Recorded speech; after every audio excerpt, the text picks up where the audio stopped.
Hello and welcome everyone to yet another episode of the Learner Hub Experiment Series. I am आदेश और मैं आप सभी का स्वागत करता हूं इस वीडियो में जहां हम एक बहुत ही इंटरेस्टिंग और मजेदार टॉपिक को प्रैक्टिकली समझेंगे।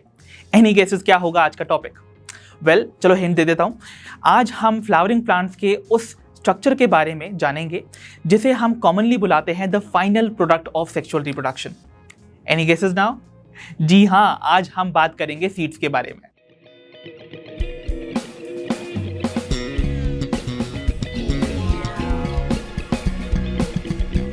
क्या आपने कभी सोचा है कि जिन सीड्स को आप अपनी डेली लाइफ में देखते हो, खाते हो, सो करते हो या प्लांट करते हो, आखिर उनके अंदर होता क्या है? वेल, इसी को आज की इस वीडियो में हम एक्सप्लोर करने वाले हैं by looking at the structure of a dicot and a monocot seed. अब इसके लिए हम यहाँ पर यूज करने वाले हैं सोक्ड ब्लैक ग्राम सीड्स यानी कि काले चने फॉर डाइकॉट एंड मेज सीड्स फॉर मोनोकॉट। और इस वीडियो के एंड तक आप आसानी से बता पाओगे कि आखिरकार इन दोनों सीड्स के बीच में क्या डिफरेंस होता है। तो क्या कहते हो, तैयार हो सभी लोग? तो फिर देर किस बात की, चलिए शुरुआत करते हैं अपने आज की इस वीडियो की। तो पहले हम स्टार्ट करते हैं ब्लैक ग्राम सीड से, जो कि एक डाइकॉट सीड है। डाइकॉट सीड बोले तो डाइकोटिलेडनस सीड, यानी कि एक ऐसा सीड जिसमें दो कॉटिलेडन्स पाए जाते हैं। तो आइए अब हम एक टिपिकल डाइकॉट सीड के स्ट्रक्चर को स्टडी करते हैं इस ग्राम सीड की मदद से। सबसे पहले आपको इस सीड के ऊपर एक ब्राउन कलर की प्रोटेक्टिव कवरिंग देखने को मिलती है जिसे हम सीड कोट बुलाते हैं। इसका काम होता है इस सीड के अंदर मौजूद एम्ब्रायो को प्रोटेक्शन प्रोवाइड करना। अब अगर आप ध्यान से देख पा रहे हो तो यहाँ पर आपको एक स्कार देखने को मिलता है। ये स्कार कहलाता है हाइलम। हाइलम वो पॉइंट है जिसके थ्रू ये सीड अपने फ्रूट के इनर मार्जिन पर अटैच्ड हुआ करती थी।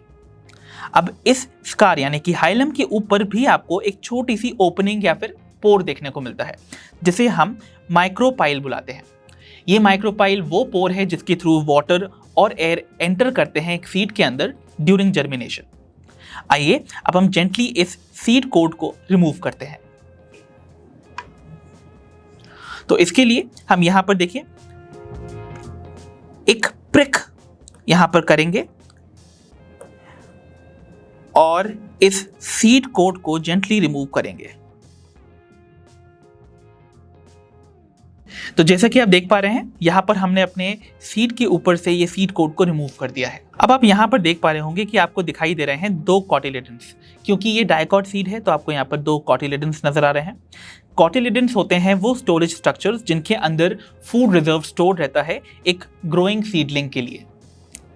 अगर हम इन कॉटिलेडन्स के नीचे देखें तो आपको देखिए एक ऐसा हिस्सा दिखाई दे रहा है, या फिर आप अगर बीच में देख पा रहे हैं, देखिए ये आपको जो बीच का स्ट्रक्चर दिखाई दे रहा है ना, ये एक एम्ब्रायो है, या आप इसको एम्ब्रायोनल एक्सिस भी बुला सकते हो। तो इस एम्ब्रायोनल एक्सिस का एक हिस्सा आपको कॉटिलेडन के लेवल के नीचे देखने को मिलता है जिसे हम हाइपोकोटाइल बुलाएंगे। तो ये रीजन जो आपको नजर आ रहा है ये हाइपोकोटाइल है और ये एंड करता है एक टिप में जिसे हम रेडिकल बुलाते हैं। ये रेडिकल आगे जाके प्लांट का रूट सिस्टम फॉर्म करता है।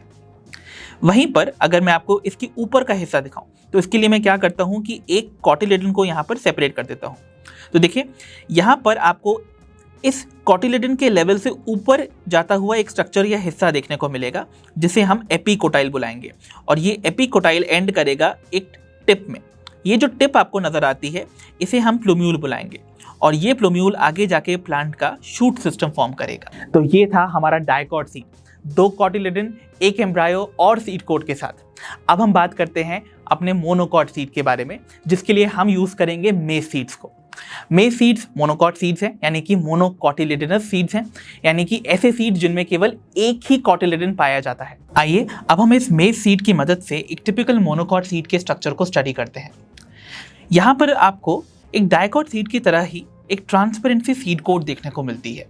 अब इससे पहले मैं आगे बढ़ूँ आपको बता दूं, मोनोकॉट्स के केस में जो सीड कोट है वो फ्रूट की वॉल के साथ फ्यूज होता है और ऐसा फ्रूट कहलाता है कैरियोप्सिस, जैसा कि आपको यहाँ पर मेज के केस में भी मिलेगा।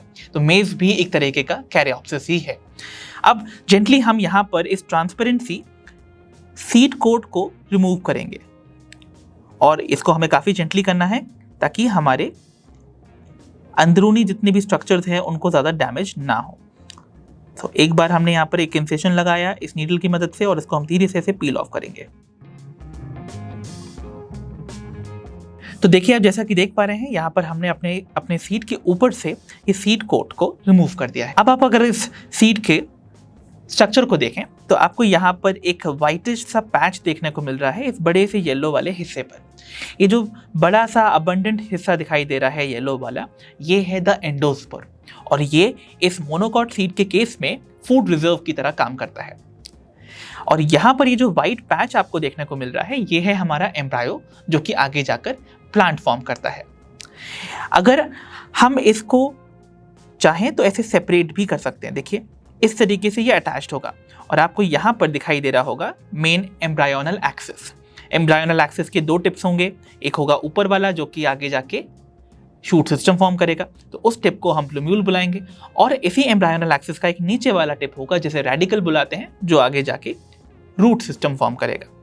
सो इस तरीके से देखिए आपको इस बड़े से एंडोस्पर्म में यहाँ पर साइड में अटैच्ड एक छोटा सा एम्ब्रायो देखने को मिलता है, और इसका कॉटिलेडन आप तब देख पाते हैं जब आप इस कॉर्न सीड का एक सेक्शन कट करते हैं। तो ये था हमारा practical demonstration of the structure of the dicot and monocot seeds, और देखा आपने कैसे इनका स्ट्रक्चर अलग अलग होता है, बट दोनों के दोनों अपने यूनिक वेज में ही इंपॉर्टेंट है। ऐसे ही अमेजिंग वीडियोस के लिए देखते रहिए लर्नो हब, जहां लर्निंग होती है सिंप्लीफाइड, क्योंकि लर्नो हब मतलब फ्री है पर बेस्ट है।